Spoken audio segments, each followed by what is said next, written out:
because animals who are happy animals actually require more resources. And the ethical argument, the cruelty argument becomes much, much weaker, but it's still there, right? I mean, I don't want to slit animals' throats. You don't need to kill animals in order to survive. In fact, it'll be healthier if you're not killing animals. So don't pay people to do that. You know, when Tolstoy said vegetarianism is the taproot of humanitarianism, it predates factory farms.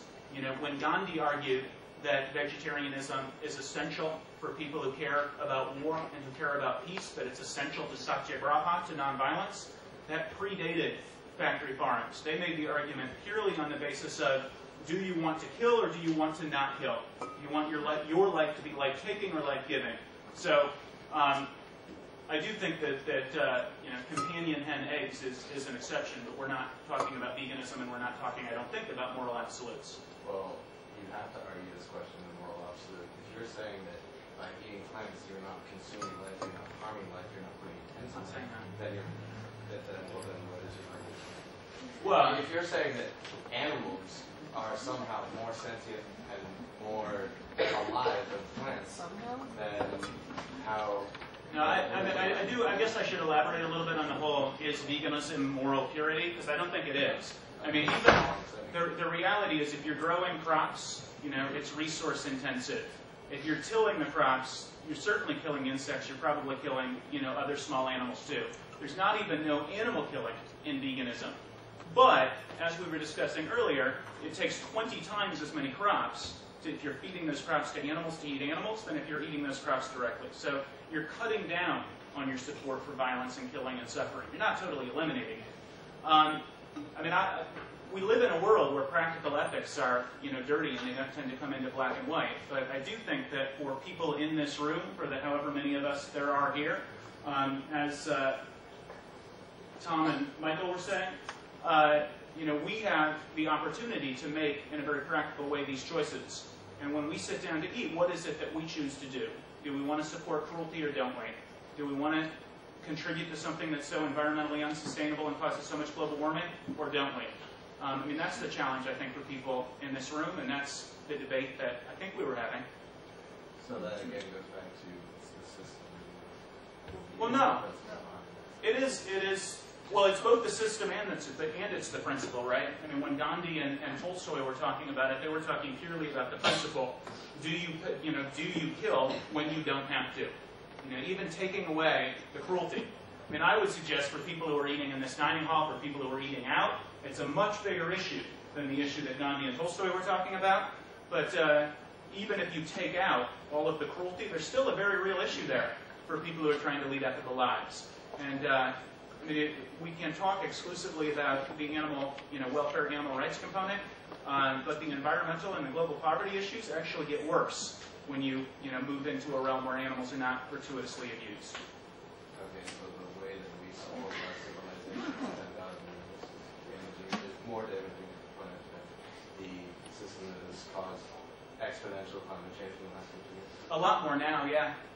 A lot more, because we're consuming we're consuming more than 100 times as much meat as was consumed, you know, like 100, 200 years ago. So this is consumption levels and not the actual issue. Partly. Offsetting. Well, any consumption requires exponentially more resources. You know, consuming meat requires a lot more resources than consuming something else. You know, we didn't have the level of. Sorry. Less meat. Be less bad. Be less bad. Well, of course. Less murder is better than more murder, right?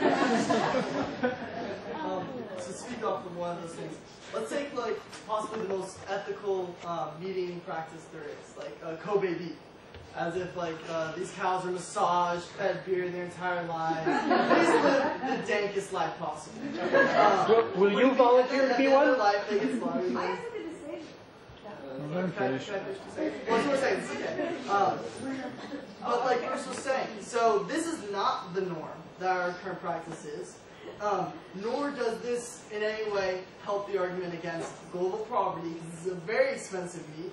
Nor does it help the argument against environmental concerns, because now you have to spend more and more resources into these things. If I could address my teammate's comments.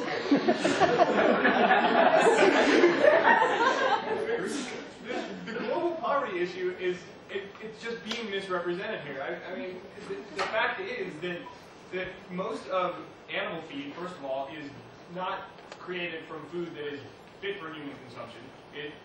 In fact, part of it comes from restaurant scraps, people who've thrown it out. A lot of it comes from like beet shavings and the tops of carrots and stuff that would be thrown away otherwise. And so this type of thing, there's no market for human consumption. So selling this, they'll only exist for animal feed. Or I'm sure some of it is composted for fertilizer. But additionally, can I just address that real quick? Yeah. That's just so categorically not true. I mean, what my research shows. The World Bank put out a report in 2009 wherein they looked at this issue specifically and argued that, in fact, 758 million metric tons of corn and grain that could be fed to humans are fed to farmed animals. 95% of the 220 million metric tons of soy that could be fed to humans are fed to farmed animals. I mean, Paul Krugman, who won the Nobel Prize in Economics last year, writes about this regularly.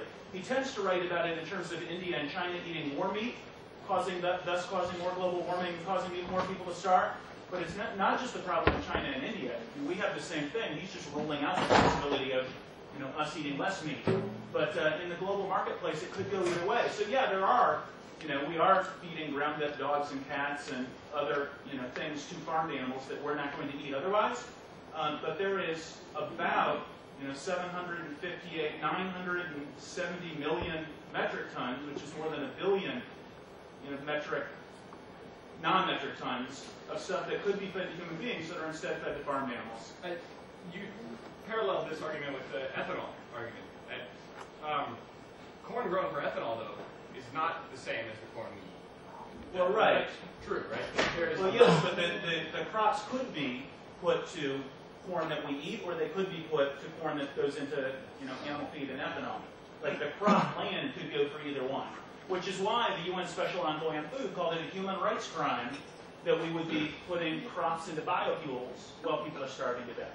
Okay, and just to reiterate, if you set the whole rest of the world on producing food for humans to consume, these small developing countries who depend on food exports to grow as economies would be wiped out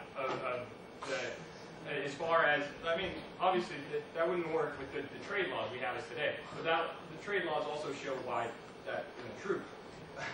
I'm sorry, I'm getting lost in my own technical details here. I think you would be hard-pressed to find an agricultural economist who agrees with your assessment.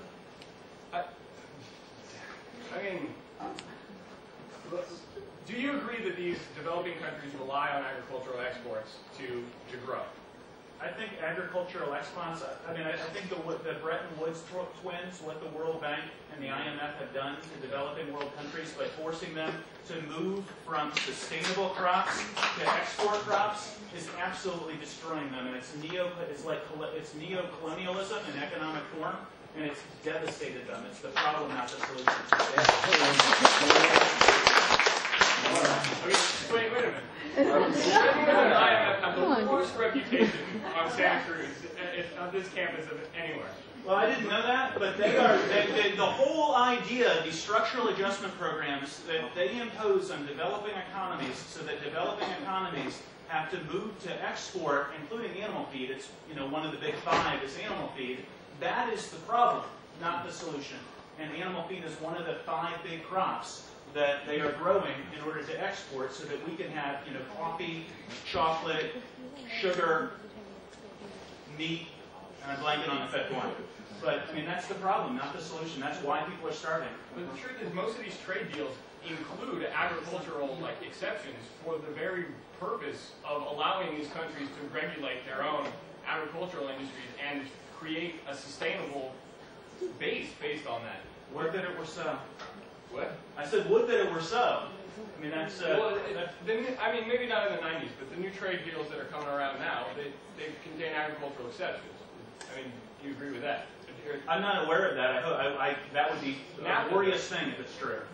Okay. But what I do know, what I know absolutely to be true, is that all of the agricultural economists who look at the issue is completely